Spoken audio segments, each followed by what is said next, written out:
getting a nice full audience here in the Coast to Coast studios. Good to see all you guys. Thanks for checking in with us. Nancy Keener in the house. Mr. Rob Nussbaum himself here. Doug Roquette, Walla Walla, Washington. Multi-Moose Chase number 22 from Pittsburgh. Marsha Fitzpatrick, Indiana. Nick Hildebrittle. Good to see all you guys, man. Thank you for tuning in and checking the show out. Every Tuesday, 9 p.m., they go live. Chris Simmons and Michael Lichter with another episode of Coast to Coast. Always a good time. Two wheels, history, women and motorcycling. Don't miss an episode. Remember to hit the like and share button if you can. Help us get this out around the world so your friends and neighbors know when we go live with Coast to Coast. Stick around. We're going live with this episode in just 2 minutes. 2 minutes. Coast to Coast goes live.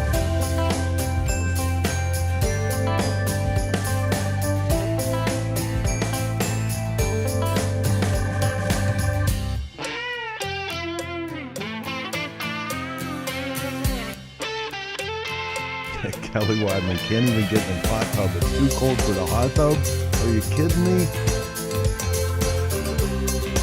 Oh, damn spammers. That's okay. Plenty of good motorcycle people here. Up in the UP, Greg Franklin. Good to see you here, man. Man, I bet you it's cold in the UP. Big D checking in Marengo, Illinois. Dennis Stauber. Man. Seems like just around the corner we're all going to be in Daytona, enjoying that sunshine in Florida, having good times. But right now we're going down the road coast to coast with Chris and Michael. Just a minute away. Stick around.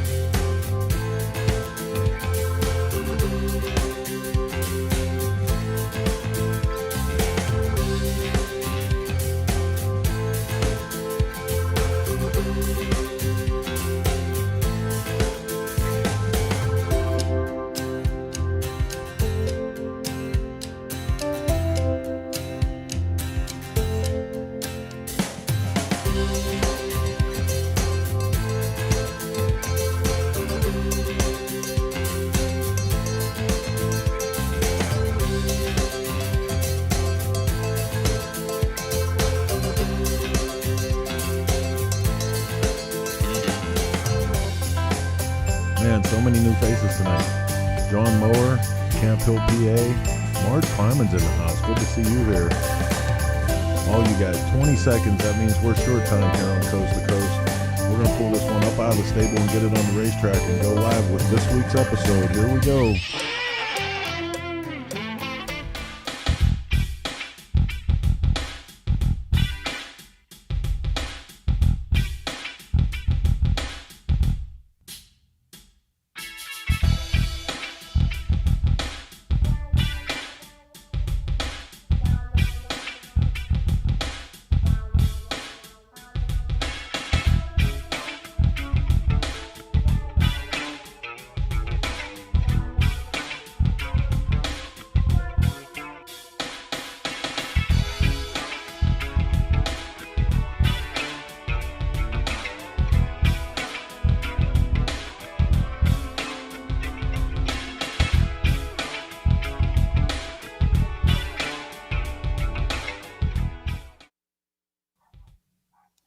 Hey everybody, welcome to Coast. It's Tuesday night. Welcome to live from the North Shore of Maui, where I'm at right now. And I'm not in 15 inches of snow like a lot of people.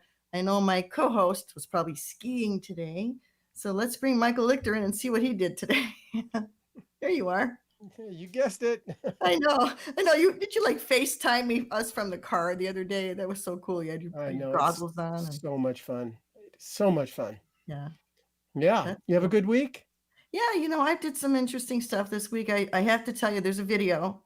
It was a surprise. I want to show you. There's a video. I actually went surfing. So Chris is going to roll this video. Oh my God. What a surprise. Yeah, there I am on Jaws. Ha ha ha. Oh my God, that's going to be hard for you to catch up. Watch this. She's getting barreled. Okay. Oh, you did great there. I did good, didn't I? Yeah, it's not me. Oh, Mike, that's a 50, 60 foot wave. Do you think I'm going to actually surf a big wave like that? I know. He is amazing. There's your kids right after you. Yeah, right. Oh my God. God. But that's actually Justine Dupont. She's from France. And then we have these world-class competitions here in the wintertime when the waves do get that big. Wow, that's So amazing. but I wasn't there. I was on the cliff, actually, watching from above anyway. Well, that's I pretty had an cool. interesting week. My exhibit opened at the San Francisco Airport Museum. Not my exhibit, but my bike is in there. Yeah. 2 bikes in there. And the Any pictures to show yet? There's a website that's up. There's a press release out. And I had a friend that actually went by there today and posted pictures of my Facebook page of all the bikes. Oh, well, that There's was like cool. early American motorcycles. There's a Curtis. There's the Flying Merkle. There's Wow. my husband's Ivor Johnson's in there. Well, I shouldn't say it's his because it's mine too. But well, Jarrett and Effie. So that's kind of cool. I didn't get to go, but someday I'll fly again and I'll get through San Francisco Airport and get to see the bikes. But I know Well, that's awesome. you've been skiing way too much. No. Oh, I fell today. Oh my God. Where's the sound? I'm not supposed to, but I was in the bumps. I figure I got to start doing moguls. It's a better workout. And I was cruising through them. And actually I did great. And then I came out of the moguls. I was out of the moguls, stopping, caught an edge and fell downhill. And the shoulder still works. So you hurt the other shoulder. No, I'm kidding. No, I'm doing great. So it felt really good. And I did hit 50 miles an hour again today. What? You clock yourself. I know. Okay. And your son, Sean, went. How fast did Sean go? He was right there. We were going about the same. Do you guys is there competition? No, not really. No. Really? See, there would be if it was good. If I was with my brothers. His housemate was with us too. And so she's a little bit slower. So she makes us all be sensible, and she's so much fun. It's so much fun to ski with somebody that's got a huge smile and keeps going, God, this is amazing. This is amazing. Which I think also she's just, I want to get out of here. She's verbalizing it. But, and so I did ski every other day pretty much. And Catherine and I got the COVID vaccine.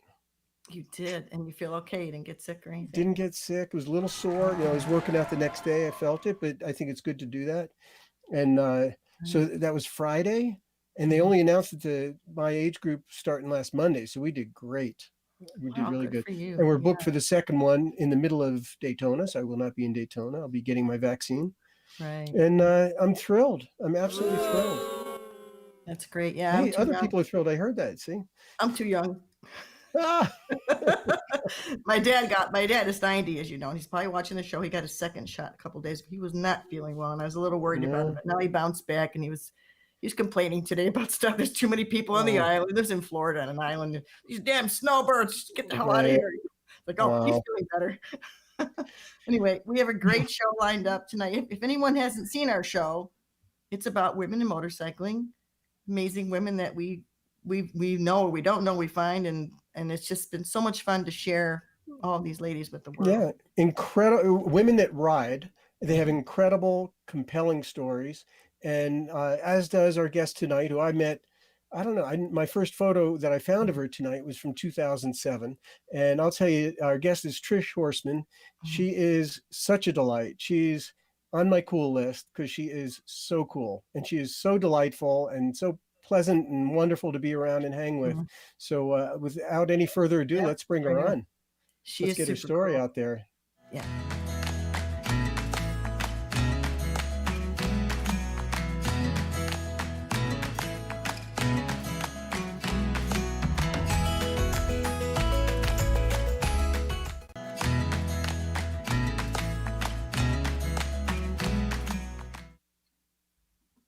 Here you are. Hey, how's it going? Hi, guys. Hey, Trish, where are you sitting there? I'm in the lobby of my tattoo shop.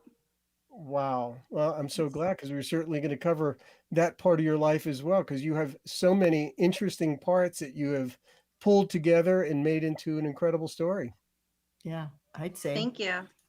Multifaceted, multi-talented, and she rides a motorcycle. Okay? So tell me, did you ride motorcycles before you were doing art, or did art precede motorcycles? I mean, I've always been into art since I was a little kid. My parents really supported me drawing from an early age. I kind of drew all over all of my books and the walls. We have this infamous picture where my brother and I are in our, our Easter best, and I have covered my legs in black Sharpie drawings. So I think I had an interest in tattooing from an early age even. But yeah, and I got my first motorcycle at 16. So I guess art before biking. Is that before you had a car? It was. I've heard of that. Yeah. Wow. I still have my first motorcycle. It's all restored. I have a 79 Honda 200T, just a little guy. Oh, wow. man. So is that what you rode to school on in high school, or? I did ride it to school sometimes. Yeah. Depending on the weather, of course. We're in Michigan, so our riding season is short. So when did you first combine art and motorcycles? When was the first time a motorcycle appeared in your art? So growing up, my dad owned a motorcycle shop, just a really small independent repair shop.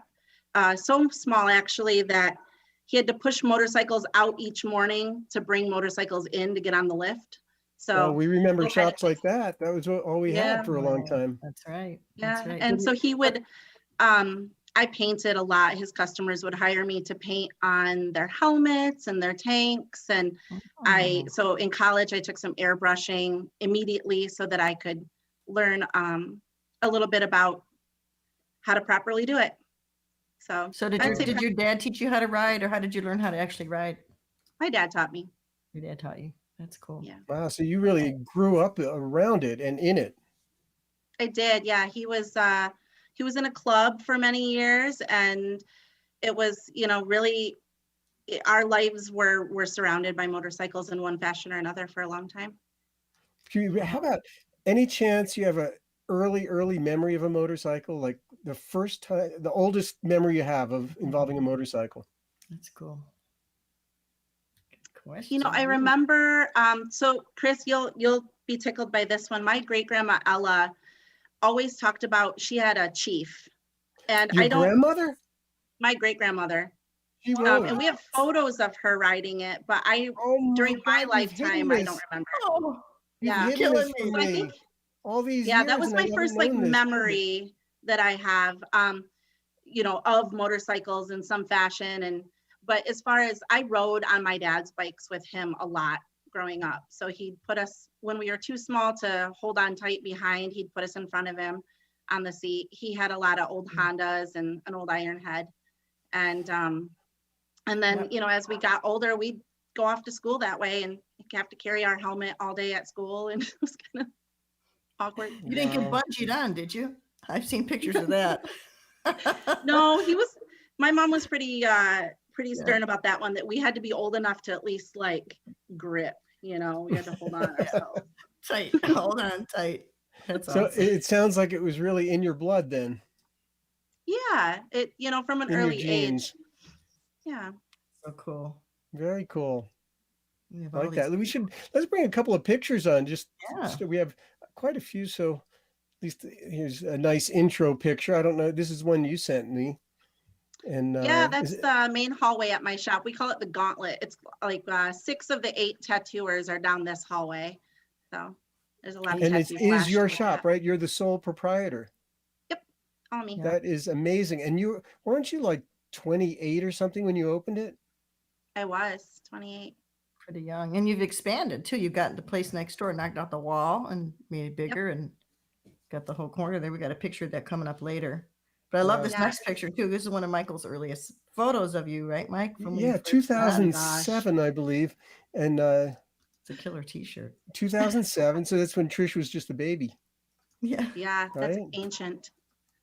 That's And then we come into your artwork. I think it'd be nice to actually show a few pieces of your art, and then we'll get back into the conversation here. But this is one that was in one of my exhibitions. I think one of the earlier ones. I don't remember what year, but I'll bet it's 10 years ago, wasn't it, Trish?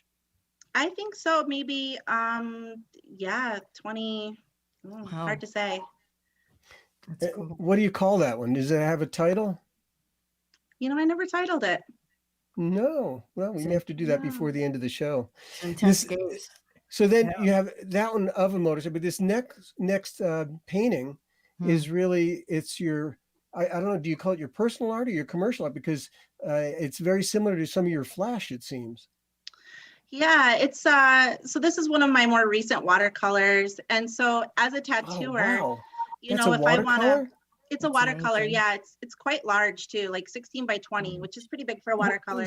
So wait, do you do like pen on it? Pen and ink, or what's all the Yeah, detail? you know, it's, you know, on Wow. top of there, we would use marker or like a pen nib and some ink to create all Wow. the details. Let's And bring that then, back you up know, while we're Man, we should talking back about up. it. You went to Michigan State University and studied art, right? You have a degree in I fine did. art and Yeah, I Now, have right, a bachelor's in fine art in oil painting oil specifically. paintings. Wow, wow, that's that is not just easy. spectacular. Now, was there Thank you. a model for this? Was it from No, live or I from a just drew it. No, I just drew it. When I was in Wow. college, I did an awful lot of figure drawing. So, you know, I tend to, if I don't have anything to draw, I kind of always Mm. just gravitate toward drawing people, women. I draw a lot of women. Mhm. Wow. Well, that is You know, and then I beautiful. I love the sell. detail. And if I'm correct, don't you have prints of this available as well? I do. Yeah. So as a Yeah. tattooer, a lot of us make paintings or flash pieces, and then we create prints from them, which you can buy. I have a store on my Instagram. You can buy prints, and I actually worked really hard to find an amazing print team out of Georgia. It's a husband-wife team, and one of them is a tattooer. So he kind of knows the importance of the art looking good, and they actually print right on Wow. watercolor paper. So when you get it in the mail from me, it actually looks like a real painting. It has texture and it looks good in a frame. So, That's you just know, so gorgeous. I mean, beautiful thank work. you. And the next Wow. one, I love both of them. I don't even know which one I mean, this is Thank you. just another love the Yeah, colors it and almost feels like it has a little deco feel to it. Totally. That's Bit yeah, of the my Art hair, favorite, Deco one of my hair, favorite influence, genres. and Yep. yeah, definitely 20s hairdo and the jewelry and stuff. Look at that. yeah, that's right.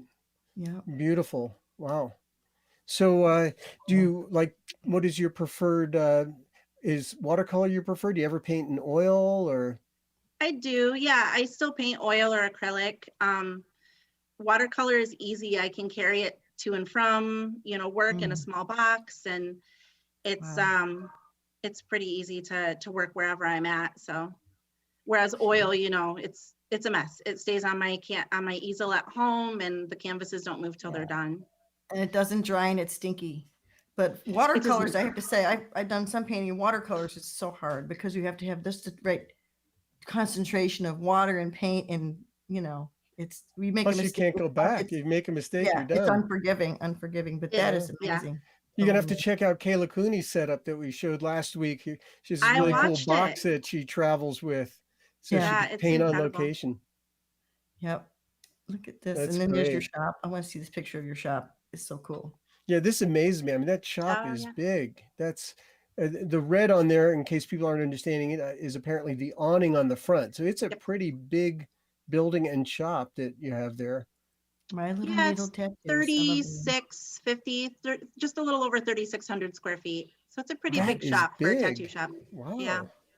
And I believe you took over the whole building. Like you can't grow any bigger in that Yeah, location. I That's cool. cannot.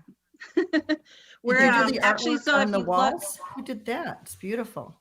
I did that. Yep, that's just like gold marker. It's the kind of Oh, marker we used to use in Mhm. college when we were goofing around with oh my graffiti God, it's art. great. Yeah, It has a very warm atmosphere, the whole place too. thank you. Really That's cool. what I'm going for. I Awesome. really wanted a shop that was all inclusive. I grew up in a lot of tattoo shops, and when I was first learning I was really blessed to have really great roots and foundation in the shops I had, but they were male owned. And so my shop that I have now, I've really focused on making it an all-inclusive space. I have, you know, artists who come from all walks of life here, and we want it to be a welcoming space for clients. That's cool. Wow. How did you first learn how to tattoo? How was that about? Actually, there's a small shop in Lansing, Michigan, so in our capital city, and I was getting tattooed there often. And the gentlemen who were tattooing me one day, I just said, you know, I'm in college for art. This is really interesting to me. How do you learn?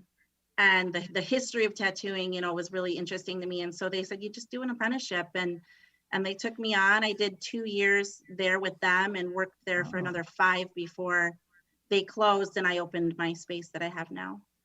So what percentage of shops do you think may be owned by women, of tattoo parlors in general? You have any sense of that? You know, it's growing, which is wonderful. When I first started to have a little scope, Lansing is a pretty small city. And I'm in Plymouth now, which is about an hour from there. But I'll use Lansing because I know the numbers there. When I was there, it was myself and 3 other female tattooers out of about 15 shops. Wow. Wow. Only one of them was female owned. And she's not a tattooer, but she's been a great mentor to me as a shop owner. Today, Lansing has over 30 shops, and there's at least one female tattooer at every single one of them. Wow. So how many are any of them owned by women, or is yours the only one owned by? Well, no, there's the one other one you said. Yeah. Yep. So that's in Lansing. In the Detroit region, it's still a very male dominated industry. I only know of maybe a handful. I would say, Wow. I'd say 10 or 20% maybe at most, and that might be a reach. You see, we're getting some good comments here. Marge Kleinman says, Trish designed an amazing logo for Black Hills Custom Parts and Independent Motorcycle Shop where I work. The logo has made its way into t-shirts and other merch. Thanks, Trish, for the that's awesome artwork. Right, and Marge, stay tuned because they're in one of the pictures coming up as well. Oh yeah.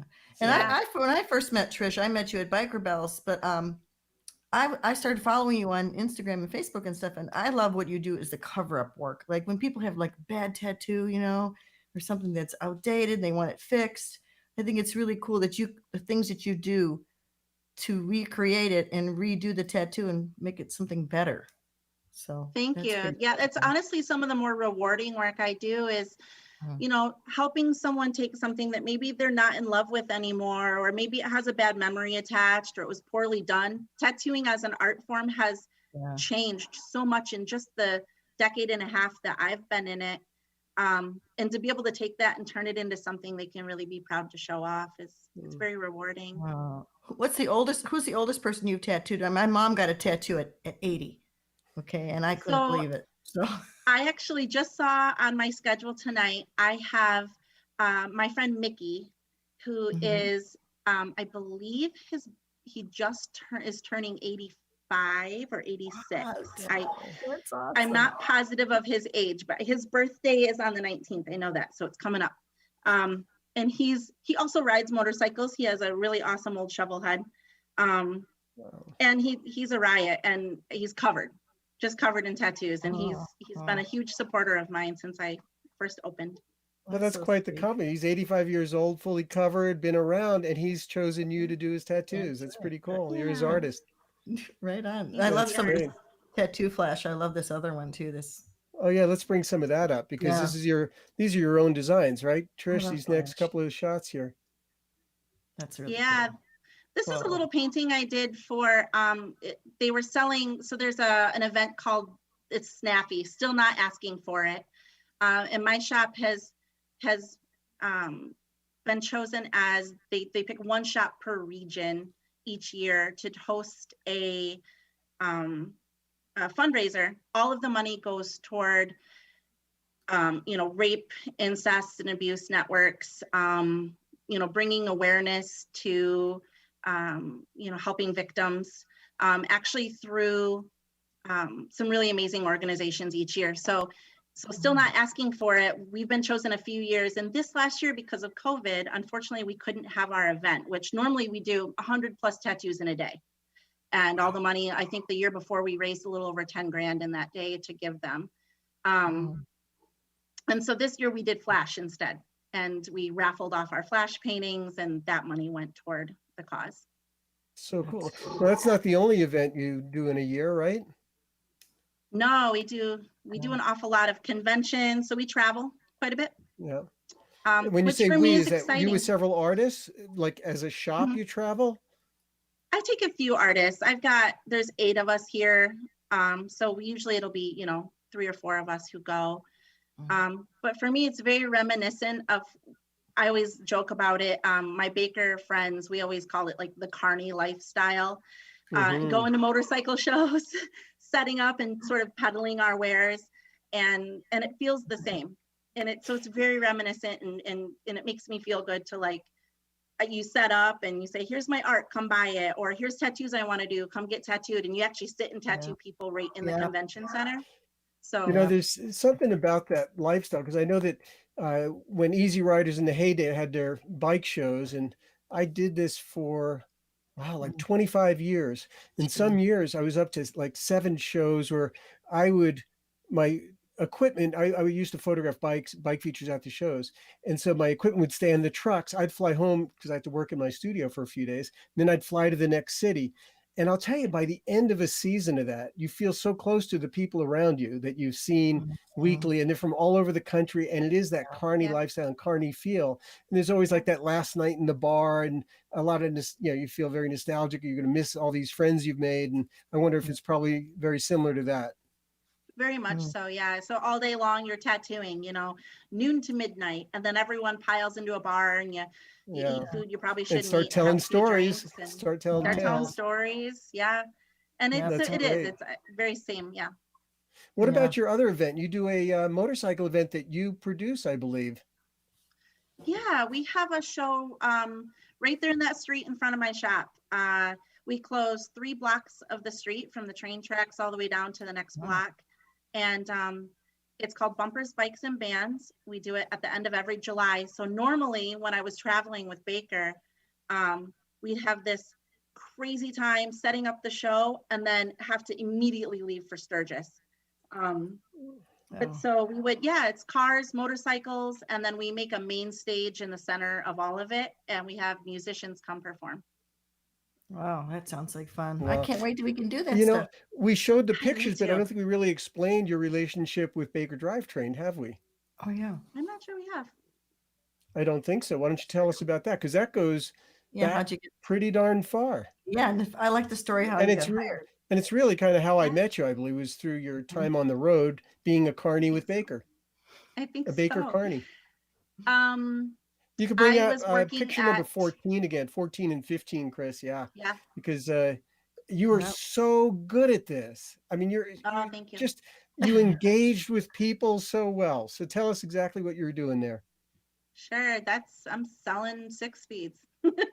You're trying to sell me a 6-speed, it looks like. From the look of the paper in my hand, I'm selling a 7-speed. Wow. DD7. So yeah,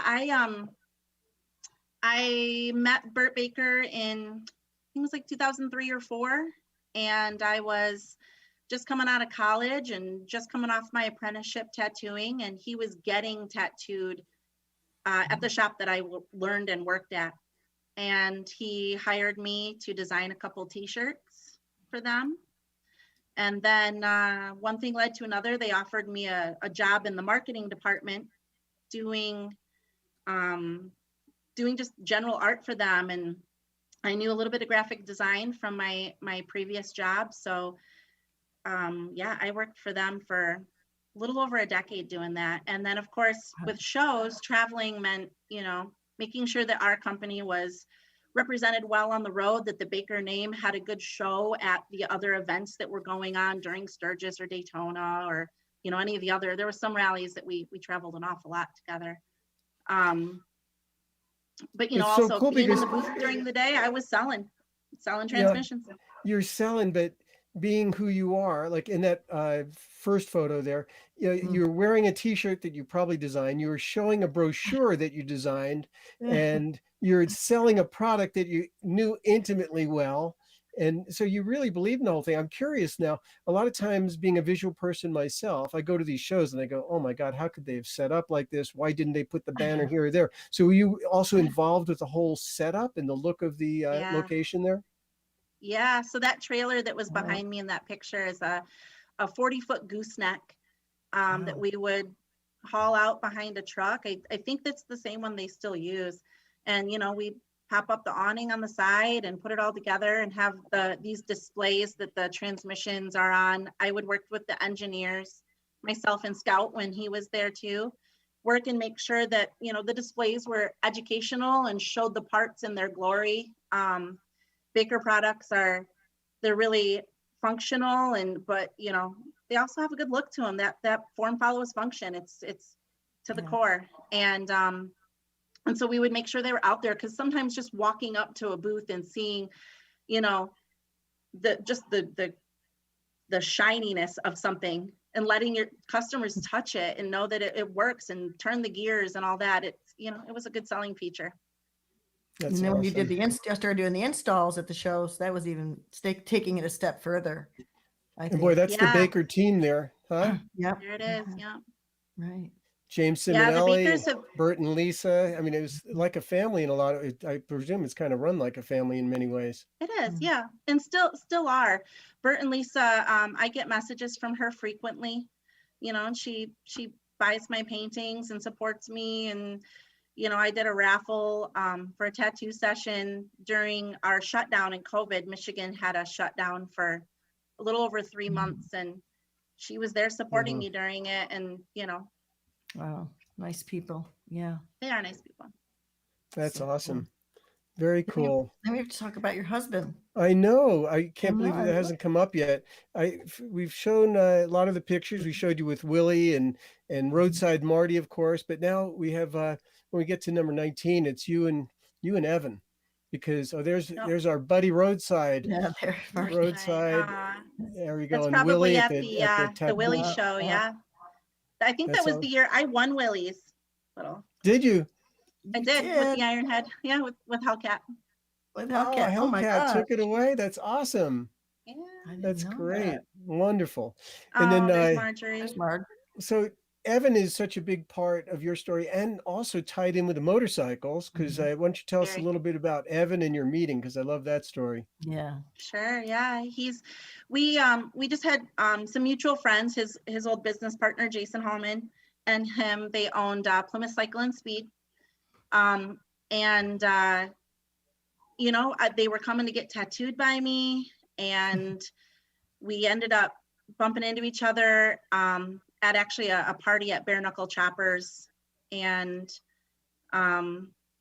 just became instant friends. And over the years, that friendship grew, and he supported me heavily in my tattooing. He from the get-go, when it was just me in one little room by myself, it was those guys who were helping me make it happen. Do you remember the tattoo you put on him the first one? Boy, What was it? I don't know if I remember that. He has some fun ones, but he already had really? a bunch when I met him. But yeah, he has some funny ones, but I'm not sure what the first one was now. I feel embarrassed about that. I should know that. That's okay. Oh, Sorry. there's your engagement photo. I love that. I don't know who thank took you. it. What a great engagement photo. Yeah. Evan on his crazy Sportster. That's been in Cycle Source. Very And tell us cool. about the Hellcat. Tell us about your Ironhead 72. Is that what you Sure. said? 72. Right. Yeah. That's when I got it, I rode it stock for a while. It had shocks. It wasn't hardtail. And then Nice. actually Yeah. Evan and Jason really helped me make it what it is now. With, they let me bring it into their shop, and Evan's always said, if there's something I want to do, he knows, stand there and help me and kind of give me some guidance, but I want to get my hands dirty. I want to be the one, if I can do it, I want to do it myself. And Awesome. and you do welding, and Yeah. what else have you learned on that bike? Yeah, I mean, welding, and the biggest one, honestly, is I've learned a lot mechanically. So timing the engine, we rehoned the top end of it. I did all of that myself, and then reassembling and understanding how that all worked. And it's a labor of love, which is why it kind of looks ratty. I don't want to. Learn by taking it apart and putting it together again. Yep. Get a little help along Exactly. the way. That's great. Mhm. And your wedding picture is, we've been just I going on love this about your wedding picture. picture. I don't. You have to tell the photographers. I wish Yeah. that I had taken this picture. I love this photograph. That is so great. Yeah, Yeah. So we're really lucky. We That's have the some car very you talented inherited, friends. right? It is. Yeah, this is Evan's 65 Mustang. He and Nice. his dad rebuilt this car from the frame up, did a full rotisserie rebuild on it when he was young. And And unfortunately, his dad passed away 3 years ago. And so Evan inherited the car.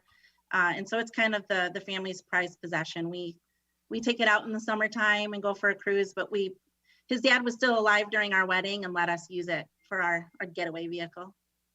That's nice. Wow. That's beautiful. Hey, let's take a break, Mike. A And great then we'll come idea. back. Let's take a break, a short break. We'll come back and I want to talk to you about your truck and all the other cool Cool. stuff that you do. We'll be right back, everybody. Hang on. Word from our sponsors.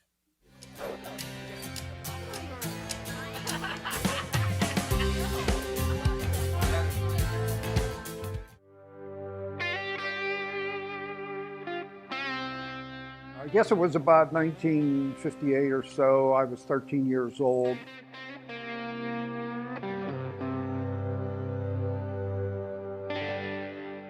A friend had a homemade motor scooter. He let me ride it, and I just was taken by that. There were garage builders everywhere before the pros took over. Especially bikes and hot rods, you had to have friends that did all the different things.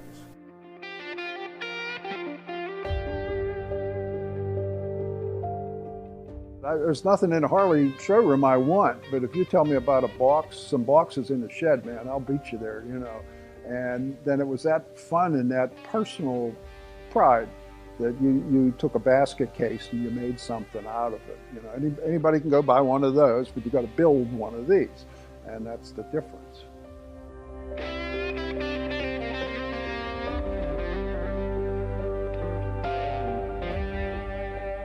Dennis Kirk is really amazing because so many things. There's a variety of parts, the speed, the ease of ordering. You know, you pick up the phone and just whip out a part number and it's in your shop in a day or two. I'm Ed Fish, and I'm from Corinne, Pennsylvania, and I'm a Dennis Kirk garage builder.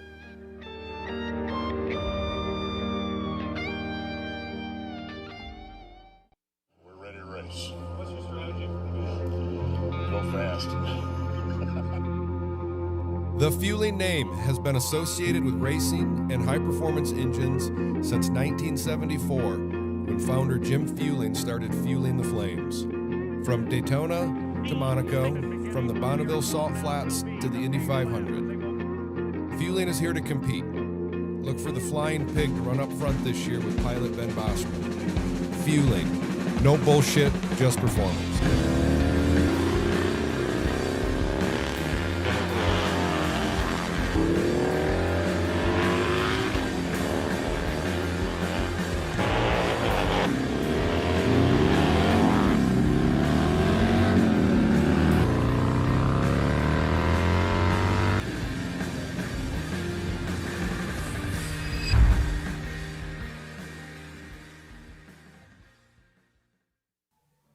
Wow, we have the coolest commercials. How about it? I get lost in those.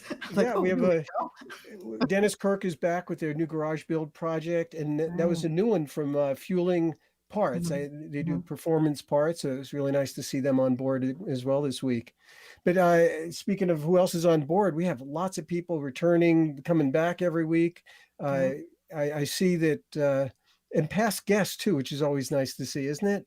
Oh yeah, Bob Ziola and is on, and we have Steve Broyles, who said he's only here to see Trish, and I think we got slammed by Pat Thurston, who said, Chris and Michael, I'm only here to listen to Trisha, so I don't know what she thinks of us. Greg Franklin says he's another skiing and motorcycle fan, so he's right there. But we do see a lot of people coming back. Dennis Stauber, Carmen Dawn from Alberta, Canada, Michael Huffman, Thomaston, Georgia, Mike Draco comes every week, John Mower, Steve Henderson from Pasco, Washington. Brad Gregory's on there tonight too. Who is? Brad Gregory. Oh, I didn't see him there. Hey, Brad, good to see you. Glad he's on board. And my hero, Joe Sparrow.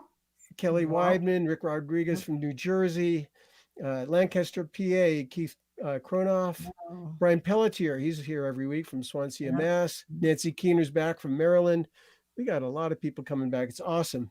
We mentioned some more names, but let's get Trisha back on. Yeah, let's get Trisha back. They left on. off with Evan. We were talking about her great relationship there. Yep. Here you There are. you Hi. are. Trish, I have a funny you know, story one for you thing, guys. I have something funny to tell you. You mentioned Brad Gregory. He and I have a club, and we have matching motorcycle license plates. oh, that's awesome. No On way. purpose, What yeah. does it say? Yeah, Okay, what's the plate? LHDC. It means long hair, don't care. Oh, very cool. I like that. A little secret society, is that it? Yeah. I think you need little pins made, right? Yeah, I have Such it a cool tattooed on guy. me somewhere. I don't. Oh, here. If I can, you can see it. There you go. Wow. Very cool.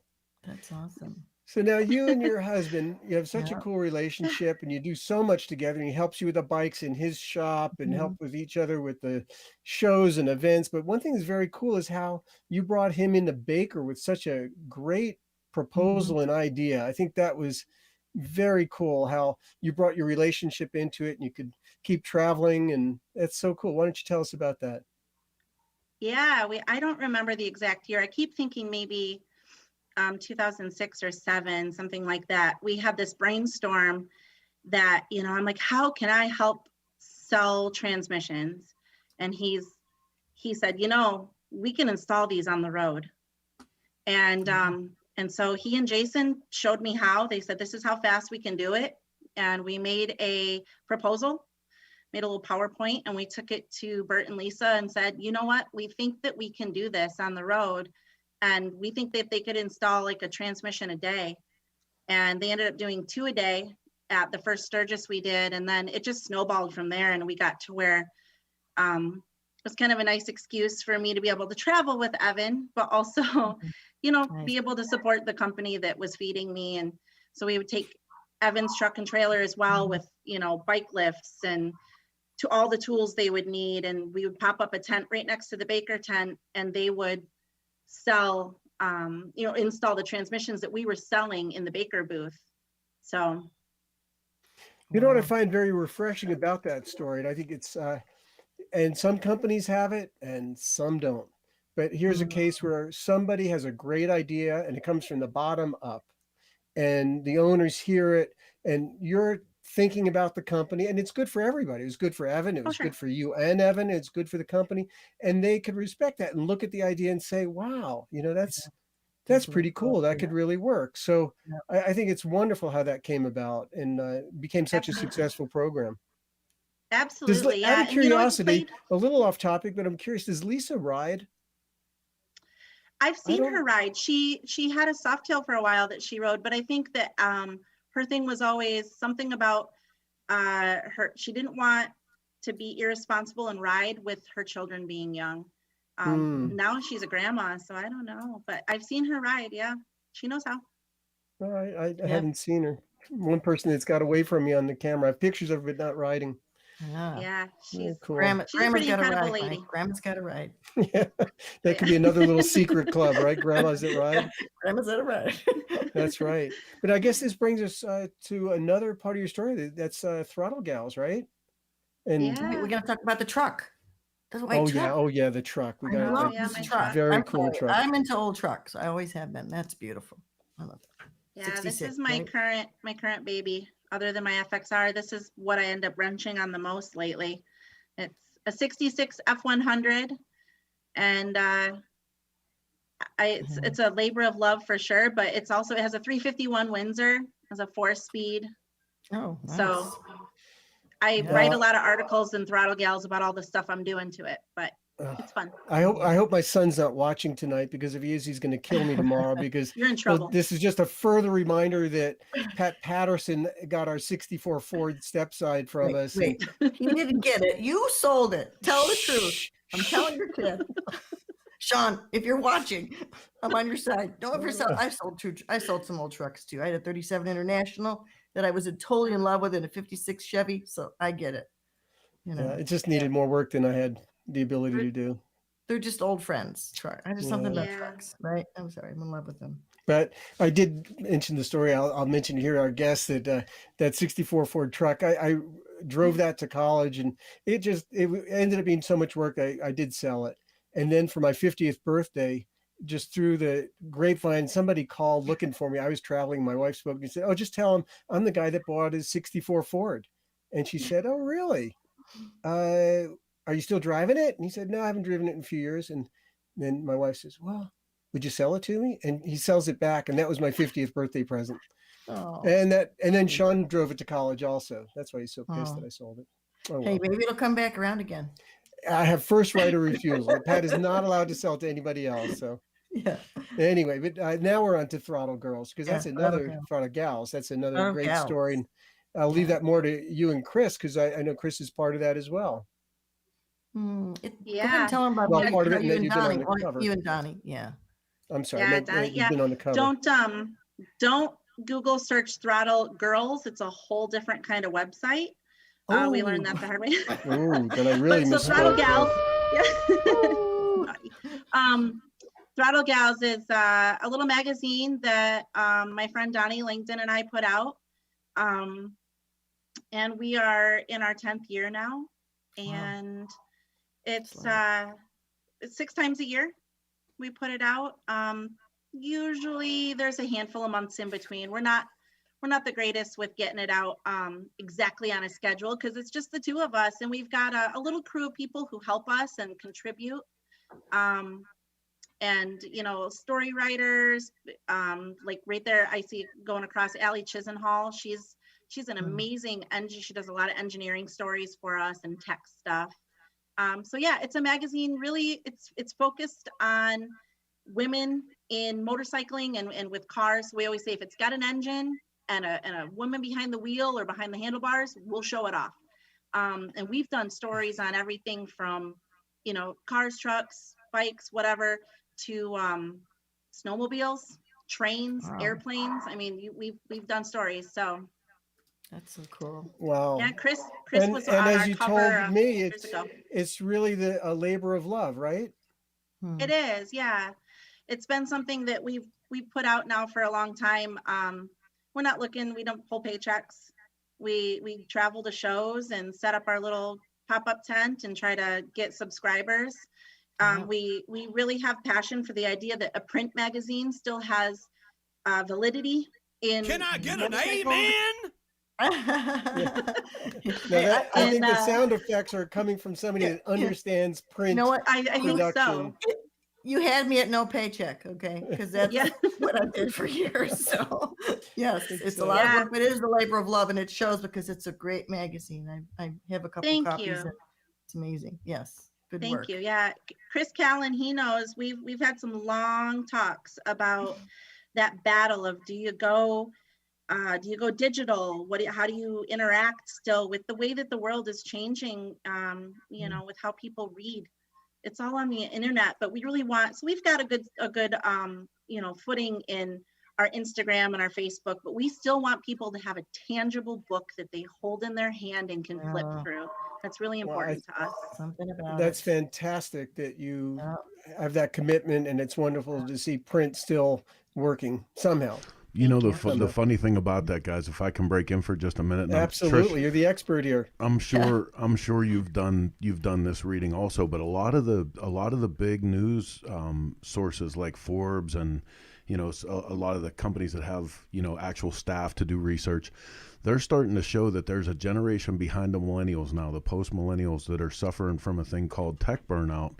And they're even driven more from like being bombarded with tech all their lives from birth.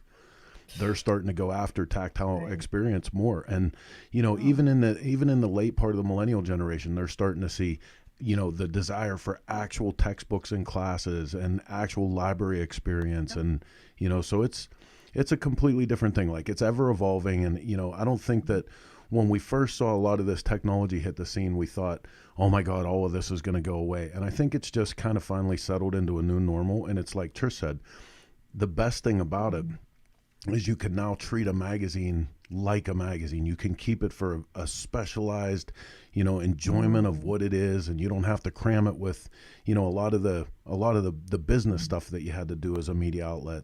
You can really just let it be a magazine. It's exciting. Yeah, we actually really, in Throttle Gals, one of our biggest things is that we don't want it to be crammed full of advertising. We have very few advertisers, and they just basically cover the bare cost between them and our subscribers for us to keep reprinting it and distributing it. We have, if you look online, you'll see Throttle Gals Australia. We have a guy who believes in us over there, and we send him a few crates of magazines every time, and he also helps contribute stories from that side of the world. Oh. You know, so we're trying to expand and grow more and more, but really our focus is just on, you know, trying to give women that spotlight that we deserve. Right. I love that That's- picture of you and Donnie. Even there's a picture number, where is it? Throttle Gals picture Number 26. Yeah. 26. I hate to do the number, but yeah, that's a cool shot. Because Donnie's such a cool person too. She's such There a she is. nerd. She's a motorhead, total In the motorhead. middle. She there. is too. Yeah, that's Donnie and Tara. You guys would like Tara too. She's one of our contributors. Amazing. She actually, we found her through Haggerty, who, you know, they do insurance and Insurance. such for older cars. Yeah. Yeah, and bikes. She's got a cool old Cadillac she drives around, and she rides. And Donnie's got her 59 Chevy. It's we call it the big ass purple car. So Yeah. you'll see it at shows. It's just like, it's all glittery. It's fun. Well, you know, that actually the shot, if we back up one, which is part of Throttle Gals, but it's also you giving a workshop, right? What was that Yeah. workshop about? Because that's another, didn't I talk mean, I about can't it. believe all the different things you do and get done. It's amazing. But Jeez. what kind of a workshop were you giving here? Yeah, this is a workshop we did locally for a group of women who were motorcycle riders. They're in a riding club, and just general maintenance, how to do a tune-up on your bike, how to winterize your bike, how to properly, you know, check things like your belt tension or your chain tension, and change your oil. It's incredible. A lot of women we've found are really shy about asking how things work, getting their hands dirty. They've been maybe pushed out of garages or intimidated in the past. And I don't want to say it's this way across the board, but at times it is that way. And they're intimidated by the fact that they're like, I don't know the names of the tools. And I'm like, I don't care if you say, hey, what size doohickey do I put on the thingamajig? I don't care. I'll teach you, hey, this is a wrench. Try to teach them the right terms, but at the same time, giving them an opportunity to get their hands dirty and not feel intimidated, because they are surrounded by men in a garage. And so the people giving the workshop, is it just you, or do you do it with other people? That time it was just me. It depends on the workshop. We do cars and motorcycles. Education is a big deal for Throttle Gals. We want to make sure that the next generation after us has the opportunity to come up not being afraid.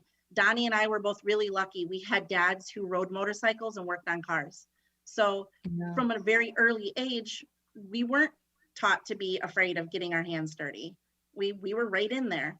And, my dad, his big thing always was, if you're going to own something, you're going to know how to work on it. You know, my first Harley was the Hellcat. It came to me as a basket case.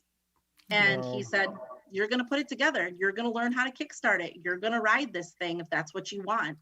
And, my first cars were kind of pieces of junk, I had an 85 Ford Escort. It was like mismatched body panels and stuff. But if it broke, it was, okay, get out here and help me fix it, Wow. So, Yeah, I'm I'm glad you're talking about this, because more women really want to do this stuff and how to get involved. And I know Harley was doing the garage parties for a while, where they would do the oil changes and the demos and how to do stuff and ask questions. And I don't know why they got away from doing it. But I wish it's somebody would do it crazy. again. Let's get going with this stuff. Maybe they can get Absolutely. you guys It's really to come in and important. do it. That'd be wonderful. Totally. absolutely. Yeah. Absolutely. It's really important. Like even, we've done some, it's interesting. We do Autorama every year here in Detroit, the World of Wheels. And we'll try to do some continuing education there as well for women. Come on over to the Throttle Gals booth. We're going to show you on, Jenny's Rambler, how to change a tire, because not every woman knows how to do that. And it's intimidating. So we'll show you how here, that kind of thing, just quick, easy little lessons that they can take away. Yep. And this next cover picture of the woman on the cover is Jessie Combs. As we know, this is what her dream was always, to help women and to empower women to work on stuff. So it was great. You guys did the special issue with Jessie, tribute to Jessie. Yeah. how We both appropriate. had the pleasure of Absolutely. knowing Jesse personally. Donnie and I both did. And so that was a really difficult issue to put together. Both of you guys, I had contributed to that issue, and I thank you for it. It was a struggle losing her. She touched Wow. a lot of people, and she's still, I mean, we talk about her all the time. And I think that's important too. You know, we don't want to forget. We want to keep going and keep her visions going. I know they have scholarships now that they're doing with the Jesse Combs Foundation. We're helping women to learn how to weld and do fabrication. And so I think that's wonderful. We get behind that kind of thing for everybody. So thank you, Absolutely. Jesse. Yep. Yeah. It's her legacy. That should be her legacy. Yeah, I'd like to bring up a couple of comments that people have made before we lose. There's one in particular that we have to call out because Dion Cunningham, and she's made a few comments here. She's watching from Sydney, Australia. Isn't that cool? That's so cool. Yeah. Bob Ziola loves your work. Awesome work, he said. And then Lori Struck De Silva, she's on board, and she remembers meeting you at Biker Bells. Pat Thurston commented about how meeting in Sturgis and what a lasting moto family. Sarah X says Trish is the best. Keith Kronoff, Trish is amazing. And Pat Thurston tried to make it up to you and me, Chris. She said she loves us too. I love you, Ditch. Yeah. And David Rowe says it's been a long time since he's seen you. And Amy Vandenberger, I think, she says you look gorgeous, Trish. Brian Pelletier, I love this because another person that just does everything. Way to go. And it really does seem that. I mean, one last one, Marjorie Kleiman, and if Chris could bring up a photo that we showed, because we kind of went over it, but we have to bring it up again. Number 18, Chris. I commented how good you look in this, Trish, but over there on the right, you were talking to Marjorie, and Marjorie commented here, and she said, Evan installed a Baker Drivetrain official Page Cruise Drive Smooth Shift Kit on my Road King a couple of years ago in Daytona. The guys did an awesome job, and the kit worked even better than I'd imagined. Nicely done and very professional. Thanks, guys. So Margie had a great experience, as I think everybody does when they get those kits installed on location. Anyway, a lot of good comments. You're going to have to go back and read some. Yeah, I want to shout out to Rob Thank you, Nussbaum, guys. because Rob Nussbaum was amazing. Because when I worked on my bike, he was such a slave driver, though. I mean, I went there and I had to tear the whole bike apart. He made easy. I got off an airplane, a red eye from Hawaii. I walk in the shop, says, "There's a wrench. Just go take your bike apart. Go pull the motor out." It's like, oh, okay. There you go. First. But and anyway, actually, hats off to Rob also, because he just finished a 1913 redo today. He just finished a bike, so awesome for him. And Marge has been in the shop working on her shovel head too. So we just want to say, we have a few more photos. One that's that you're both in here. Why don't you tell us about this? Biker Bells. Yeah, that's Biker Bells. Yeah, that's when I met you. We were in a panel together for Biker Bells with Shelley Rossmeyer and Christy Swanson, my wonderful friend Vicky Sanfilippo, you, and then that's Tigra, who I think was, she's working for AMA then, I can't remember. This is 2013, by the way. That's when it was taken. You go, 2013. Yeah, I still have those jeans. And these are some, I don't know, I just ran into you. I think that was downtown Sturgis, and you were just out on the town having a great time, and that was 2015. Nice. And if I'm not mistaken, if you zoom in on Evan's right hand, it looks like he's been going, I don't know if he was doing installs that week or not. He was. He, bless his heart, he did installs that entire week. With what happened was his hand slipped and he ended up severing the tendons in the back of his hand. So Jeff, who's on the opposite side there with his hand up, he's a good friend of ours. He and I drove Evan to the ER that night, and it was pretty fun. They were like moving his tendons inside his hand and making his fingers move. God. And she was probably doing some figure drawing in. Well, clearly you did get back to having fun. Some stuff. So, but yeah, he worked the whole week that way, and then we got home and he ended up going through surgery and a whole lot of PT afterward. Oh, wow. You know, this next photo here, I love your expression. It looks like you're just kind of amazed at your own goofy friends or something. I'm not sure what's going on in your mind, but you look Oh, like you're probably. having a great time. That's a great good one, yeah. shot. That's actually right on the street. That's on right on what do you call that? Lizelle, Probably on right? Lizelle, yeah. That's right Yeah, on there's Lizelle by the Iron Horse there. That's so fun. And then this next one that I came across, 2012, I just found it earlier today. You and your Hellcat. yep. Okay. Yeah. That's a cool shot. Very fun. And then just to finish it off, we have a couple more on a couple of your bikes. Hellcat.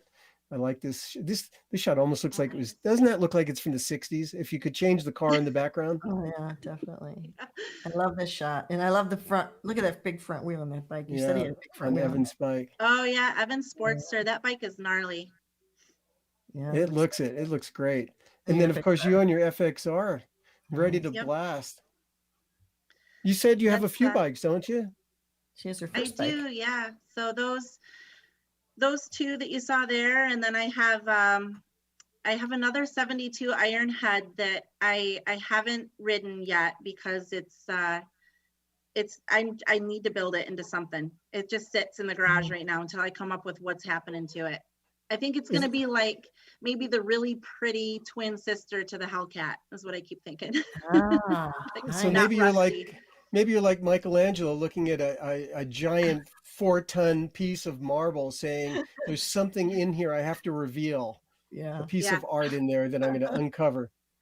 It'll come through. And I think, there's something to be said for those Ironheads. It's the first Harley that I ever worked on and ever rode. And I think they get kind of forgotten a lot of the time. Because They get a bad, they have a bad they're fun reputation bikes. too. Yes. And it's always weird to switch back and forth because, mine, they're 72, so they're right hand shift.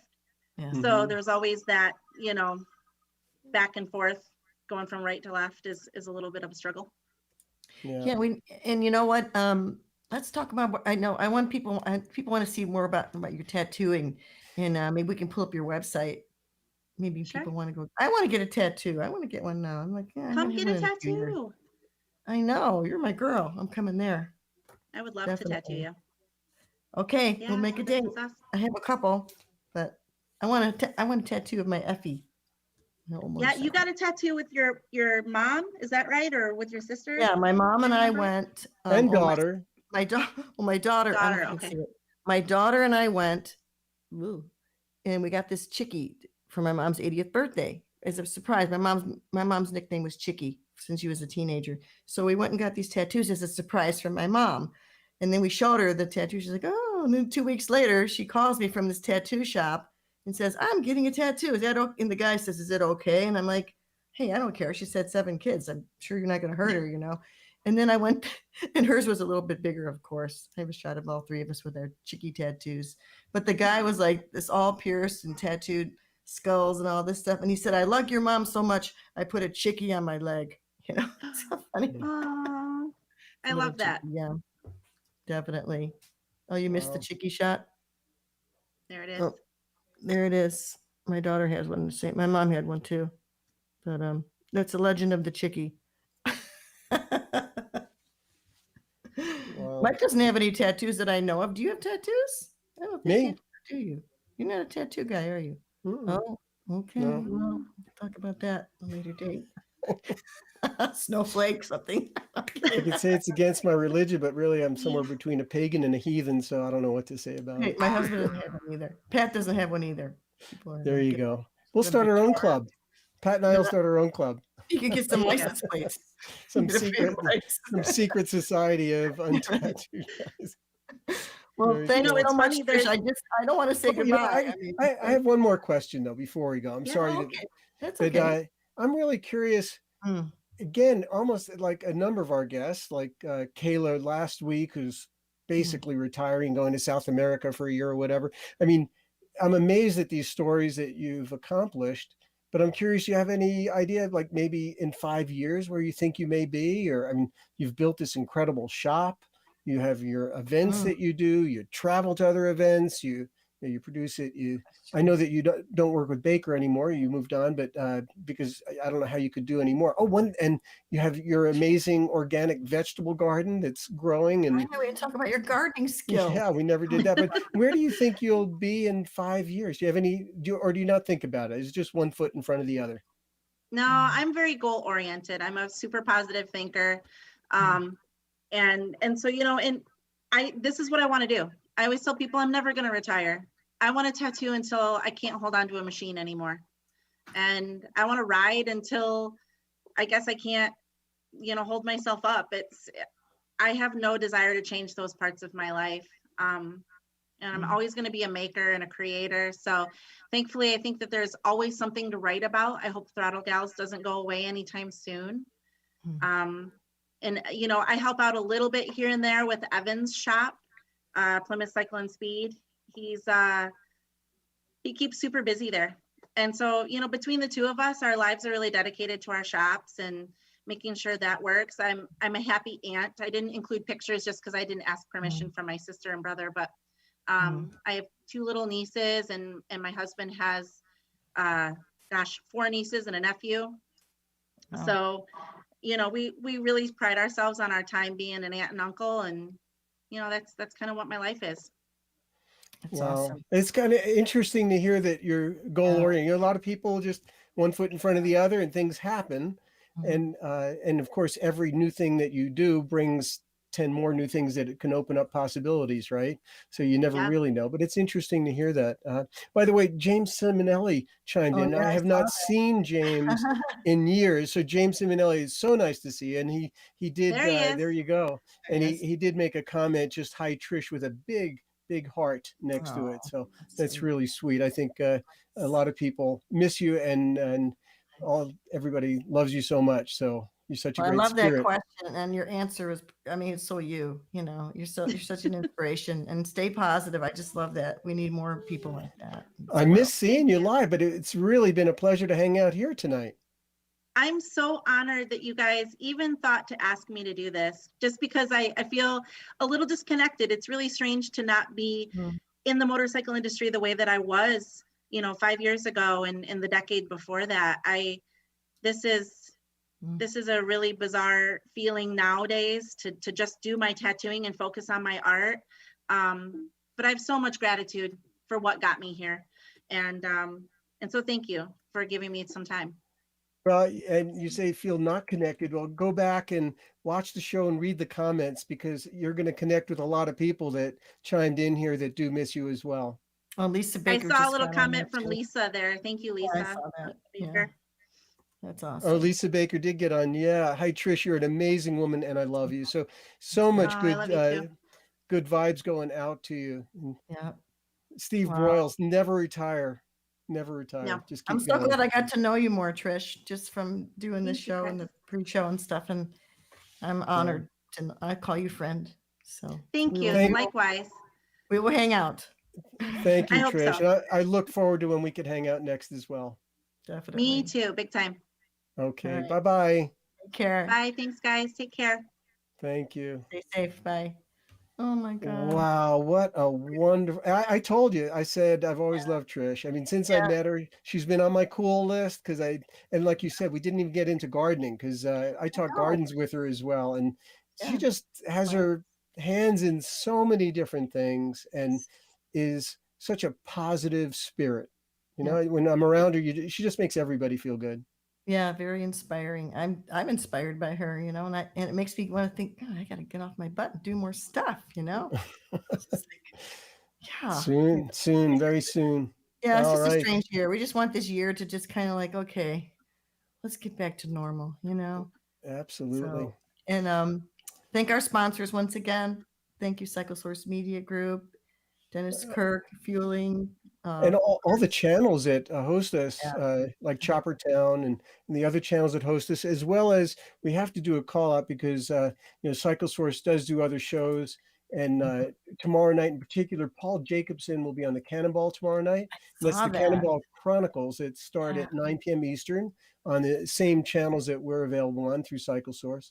And make sure you check out the Motorcycle Chronicle, the Cannonball Chronicles, as well as Sunday night.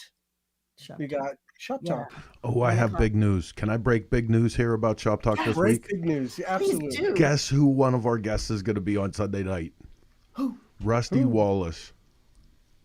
Rusty Wallace. Yeah, Really? so How the hell did you pull cool. that off? So cool. He's Wow. actually going to be doing a meet and greet during our Tuesday show at the Broken Spoke during Daytona, because he has a line of production motorcycles coming out, and they're all going to be there. There you And go. so That makes pretty cool. sense. But I mean, just like how cool. And subsequent to Daytona, we're actually going to go to his shop and do Grease and Gears garage Oh, from very Rusty cool. Wallace's Oh, garage. perfect. Yeah, Now, so is that good. going to be part of Shop Talk, or is that a separate Grease and Gears show? It'll be independent. Of course, we'll bring clips in, and I mean, I'll put it everywhere that I can, because that's just too cool. And I think Heather is quite smitten with him, because I've heard 100 times since she talked to him on the phone how nice he was, and he was just so. I'm like, yeah, okay. Okay. We'll have to tune in on that one. There you go. Right on. Awesome. Very cool. So another cool show, another great guest. And next week we have a painting show. Yeah, some women painters, Joanne Bortles and some other woman that does wonderful helmets and stuff. And Joanne's just amazing.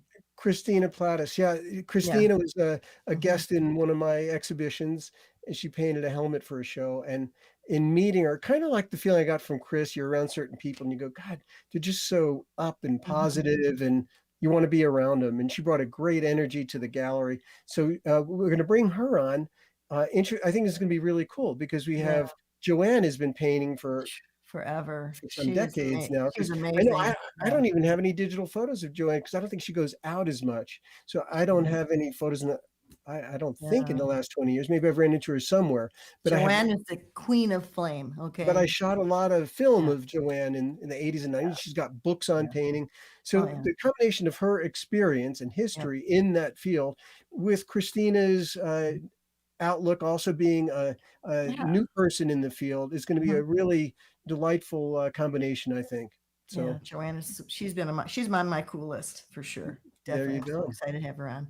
Awesome. Right on. All right, All you right. guys. Well, have a great week. Don't fall down again.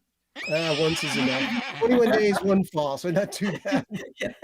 And also, I have coming up, like in 2 weeks, I got Bob Ziola and Andrea coming out, really? and we're gonna go skiing together.